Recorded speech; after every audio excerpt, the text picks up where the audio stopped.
Happy New Year, everybody. So for the past few years, I've been sort of building this New Year's routine, just to start the year out fresh. I didn't set out to do this, but it's just sort of happened, and I really enjoy doing it. So this year, again, I will start that way, doing one thing for my mental health and doing one thing for my physical health.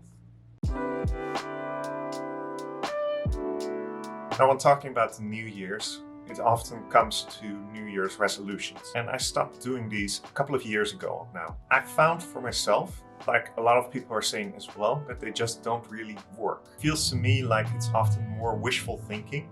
Like, okay, this year I want to lose this much weight, or I want to work out 3 times a week. And it never really comes down to any action. When it comes down to it, they often focus very much on the what and not on the why or the how. Besides that, I already do a lot of intention setting and goal setting throughout the entire year. So a couple of years back, I ended up doing something different. Instead, I now do a review of the previous year. Basically, I make a table with 2 columns, positive and negative, and then go through each week of that year, looking back on what happened. Now, initially, this was an idea I got from Tim Ferriss, though he does it a bit different. His was very much based on actionable things, whereas mine kind of by accident became more of a retrospective of the year and not so much focused on who or what, but more broad. This way, it actually turned out into a sort of gratitude exercise for me. And I love my gratitude exercises anyway, because practicing gratitude is one of the most powerful things you can do for your mental health, your relationships, and your overall well-being. And so by doing this, you really start out the year in a very positive way. So let's get started, shall we?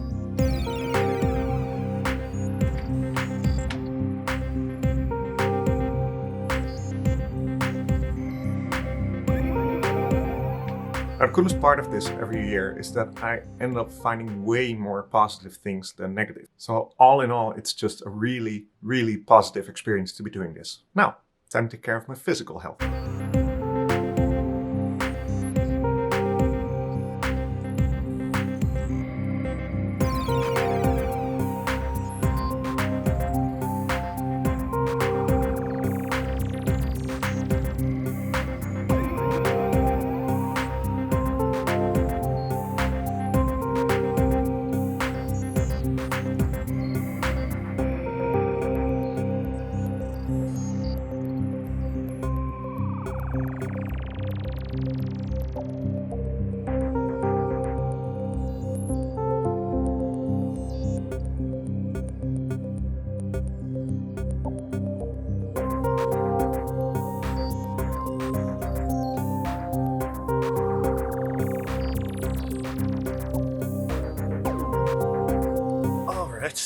Cool. That was very cold.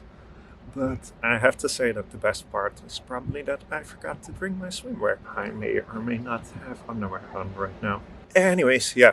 So I do this every year because cold exposure is just a really good way to hack your health. Whether it's cold showers or Wim Hof style ice baths or swimming in the sea like this. Cold exposure has been shown to reduce inflammation, improve sleep, focus, and even your immune response. So I love doing this every once in a while. Don't do them enough, at least every new year. It's just a really good way to start the year. Luckily the weather wasn't too bad today. The sea was very wild though, but not too cold, like 11 degrees Celsius or something. Great fun. Always good to do. Would recommend. So that is my New Year's ritual. Let me know in the comments below if you do something similar or something completely different, or maybe you don't do anything special at all. Would love to hear it. Leave a like if you liked it, and I will see you next time. Bye.